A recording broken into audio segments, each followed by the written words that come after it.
Machine Bhagiratha మీద కూడా ఈరోజు మేము ఇంటింటికి నల్లాలు ఇచ్చినాం. అసలు మీరు పుట్టినప్పుడు ఇటు ఉన్నోళ్ళని అందరిని అడుగుతున్నా, వారిని కూడా అడుగుతున్నా. 2014 కంటే ముందు మన మంచినీళ్ళు తాగలేదా అధ్యక్ష? మన గ్రామాలలో నల్లాలు లేవా? మన గ్రామాలలో నీళ్ళ ట్యాంకులు లేవా? వీరు వచ్చినాకనే శివుడి తల మీద ఉన్న గంగను భూమి మీదకి తెచ్చి, భూమి మీద ఉన్న గంగను కాళేశ్వరంలోకి పారించి, కాళేశ్వరం ఉన్న గోదావరి జలాలను మన ఇంట్లల్లో నల్ల ద్వారా ఇచ్చి మన జీవితాలు ధన్యమైనట్టు, అదేదో వీళ్ళు అద్భుతం చేసినట్టు, అదేదో ఉచితంగా ఇస్తున్నట్టు, ఈ ఉచితంగా ఇవ్వడం ద్వారా తెలంగాణనే దేశానికి నెంబర్ 1గా ఆదర్శంగా ఉన్నట్టు ఈ సభలో నించొని బయట రాజకీయ ఉపన్యాసాలు ఏమి ఇచ్చుకున్నా మనకేం అభ్యంతరం లేదు అధ్యక్ష. కానీ సభను మిస్లీడ్ చేసే విధంగా శాసనసభ వ్యవహారాల శాఖ మంత్రిగా గతంలో పనిచేసి ఆ అనుభవాన్నంతా ఉపయోగించి సత్యదూరమైన వార్తల్ని ఇక్కడ చెప్పడానికి ప్రయత్నం చేస్తున్నాడు. అందుకే మిషన్ భగీరథ మీద కూడా నేను చెప్పదలుచుకున్నా అధ్యక్ష.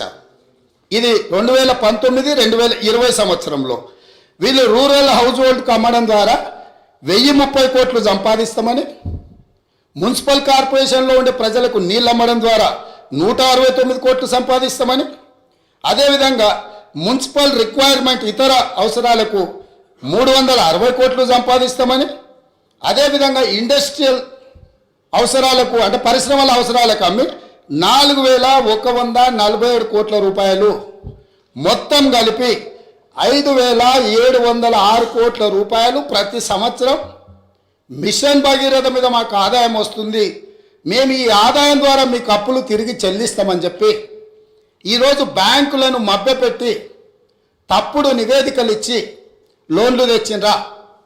మాజీ ఆర్థిక మంత్రి గారు చెప్పాలి.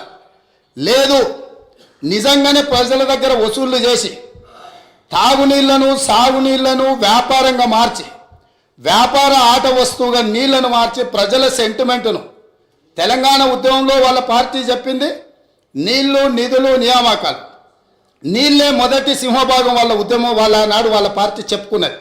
ఆ నీళ్ళ ద్వారా వ్యాపారం చేసి దాదాపుగా ఒక్క కాళేశ్వరం ద్వారానే 5199 కోట్లు, మిషన్ భగీరథ ద్వారా 5706 కోట్లు, అంటే 10,800 కోట్ల రూపాయలు రైతులను పేద ప్రజలను ముక్కువిండి వసూలు చేస్తామని ఈ నివేదికలు ఇచ్చి అడ్డగోలుగా 1000 కోట్ల రూపాయల అప్పులు తెచ్చి ఇప్పుడు ఈ అప్పులను బయట పెట్టినప్పుడు అవును మా చేతగానితనం వల్ల, మా నిస్సహాయత లేకపోతే అవగాహన లోపం వల్ల ఈరోజు ఇట్లా తప్పు జరిగింది, కాబట్టి దీన్ని సరిదిద్దుకోవడానికి ప్రధాన ప్రతిపక్షంగా ప్రభుత్వానికి సహకరిస్తామని ముందుకు వస్తామని మాట్లాడాల్సిన విషయాలను పక్కన పెట్టి ఈరోజు దబాయిస్తున్నారు.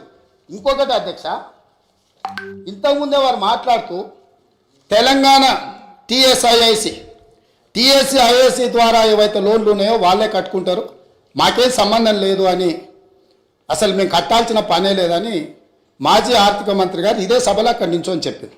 వారు ప్రవేశపెట్టిన నివేదిక అధ్యక్ష, ఇది నేను ఎక్కడి నుంచి తీసుకురాలి. 31 జనవరి 2023 టీఎస్ఐఐసి హడ్కో లోన్లకు వీటన్నిటికీ మేము గ్యారంటీ ఇచ్చి మేము కడతామని చెప్పి వాళ్ళు ఇచ్చిన నివేదిక.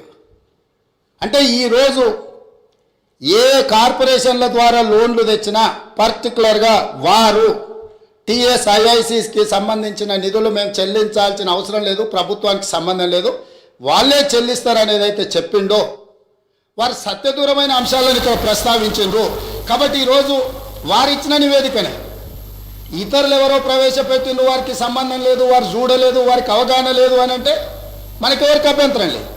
కానీ వారు ఇచ్చిన నివేదికనే తప్పుదోవ పట్టించి ఈరోజు వారు లేదు నేను మాట్లాడిందంతా గతంలో చెప్పింది ఒక రకము, ఇప్పుడు చెప్తున్నది ఇంకొక రకం అని చెప్పి వారు మాట్లాడే ప్రయత్నం చేస్తారు. అదేవిధంగా వారు చాలా అద్భుతమైన బడ్జెట్ను ప్రవేశపెట్టినాం, మా అద్భుతమంతా చూసి దేశమంతా మమ్మల్ని ఏమంటారు మమ్మల్ని అనుకరించాలి, అంత అద్భుతమని 2015-16 క్యాగ్ నివేదిక ఏమన్నది అధ్యక్ష?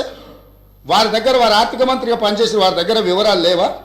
దాంట్లో ఏం చెప్పిండ్రు? వీళ్ళు కాగ్ నివేదిక ప్రకారం ఆఫ్ బడ్జెట్ అంటే బడ్జెట్లో రాని అప్పులను తీసుకొచ్చి ఆదాయంగా చూపించి మొత్తం బ్యాంకులను ప్రభుత్వ వ్యవస్థలను తప్పుబట్టిండ్రు అని చెప్పి కాగ్ నివేదిక స్పష్టంగా ఈ రాష్ట్ర ప్రభుత్వాన్ని తప్పుబట్టింది.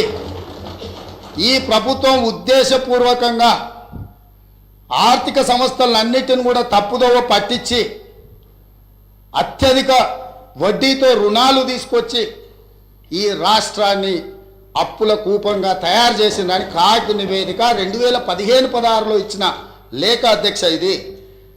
అదేవిధంగా